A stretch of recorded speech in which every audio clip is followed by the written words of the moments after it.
It's Ellis Williams here. I'm here with Mick Stocks. Talk to us about Project Africa. We go back something like 10 years to the start of Project Africa. I was asked to chair a review group when the county wanted to look at the international activities that we offer to young people across the county. We were quite content with activities overseas, so Scouts could easily go into Europe and other parts of the world and take part in camps and jamborees. We also provided adventurous activities where Scouts went overseas to do mountaineering and water activities. But the one thing that we weren't doing at that time was working on international community projects. And so Project Africa was born out of that review. And who else apart from you was involved in the early days of Project Africa? We actually organised a county workshop and invited lots of leaders and young people to come and look at various opportunities, and during that workshop we did the review. So it was a wide range of people giving their views on what they would like to do with international community projects, and certainly there was a lot of people, a lot of Scouts, a lot of leaders wanting to go to Africa and do some work in Africa.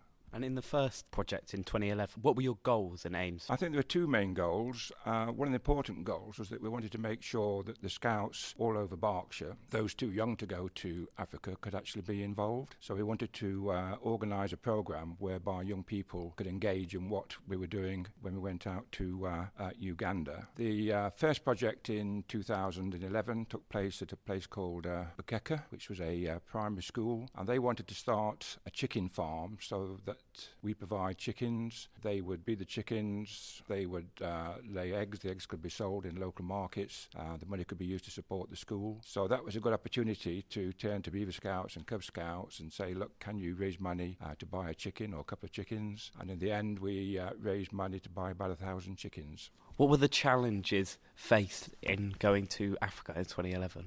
2011 was our first time as a county going into Africa, so it's a completely new experience. So the main objective was to make sure that we could keep the participants safe, make sure that they could achieve the projects that we set out to do, and we also needed to make sure that we had lots of contacts that we could work with that were already in the country.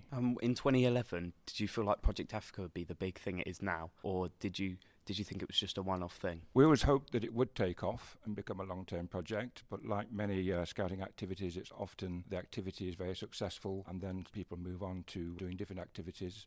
So the fact that we're now going out to Uganda for the third time, and we've been doing it now for 10 years, is a great achievement and something that we're very proud of. How do you work with companies like Soft Power and the locals in Uganda to make it relevant and useful? When we did Uganda 2011, we were using Scout Contacts for the two projects. We wanted to expand the number of schools and opportunities in Uganda, and we came across Soft Power Education, which is a British charity supporting schools in central Uganda. And the advantage of using Soft Power Education is that they can look at a range of schools and offer us the chance to go out there, look at the school projects and decide which ones we want to do. So for example, the last recce we looked at 6 different schools and chose the 3 that we wanted to work with. We then agreed with Soft Power Education the work that we're going to do with those schools, the amount of funding that we needed to raise to do the projects. Then Soft Power Education, they employ the local builders and they can start the work before we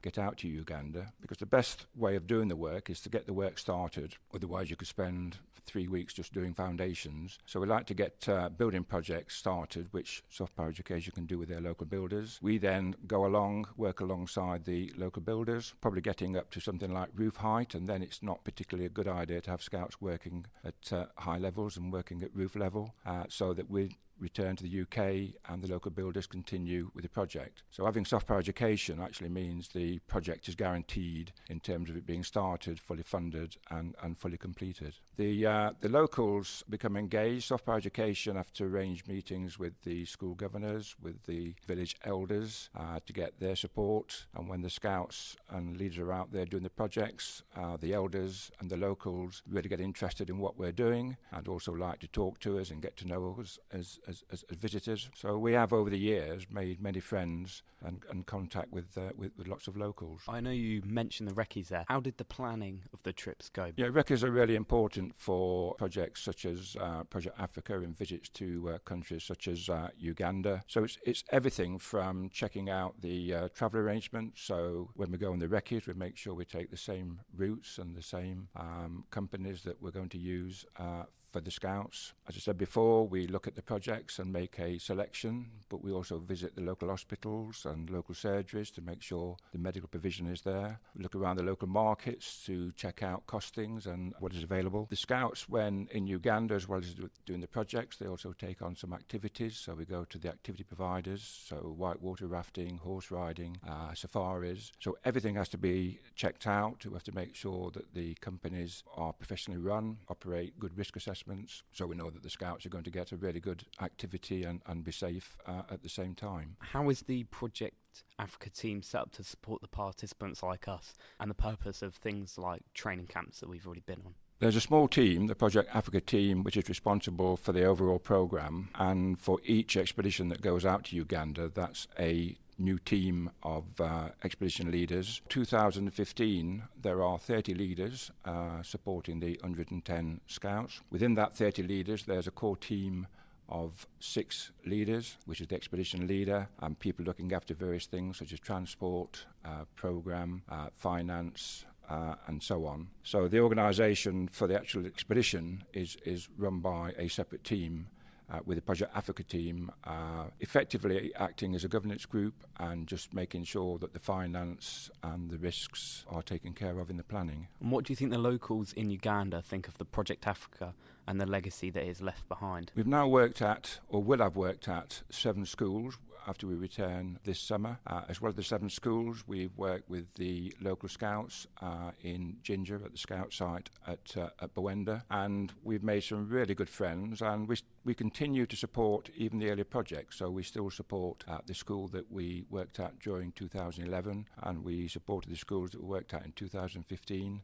And when we get back, we'll also be supporting the schools that we're working with this summer. What advice could you give to us and people like us before we set off? Are there things that we should consider, challenges that we'll have to overcome? I think there are a number of things that you can do. I think one thing that's very important is to do some research and get to know a bit about Uganda before you get out to Uganda. Perhaps even learn a few words in the local language, but certainly know something about what it's like to be a young person in Uganda, what the school arrangements are, what kind of activities do your peers get up to in that country. Also important not to leave everything to the last minute. Plan well ahead, especially with things like inoculation, which I'm sure you'll be getting support with your parents from. And also think about your personal kit. Even now, I would be starting to sort out what kit I'm going to take, and then as the weeks go by, try and sort of reduce that so you only take what's absolutely necessary. I think it's also important to go with a very open mind, to take every opportunity to absorb everything that you do and everything that you see in Uganda. It's a very different country to countries that you might have been to. And whilst we go to support the schools, what we often find is when we get back, our Scouts have gained as much from being in Uganda as the locals have gained from us being in Uganda.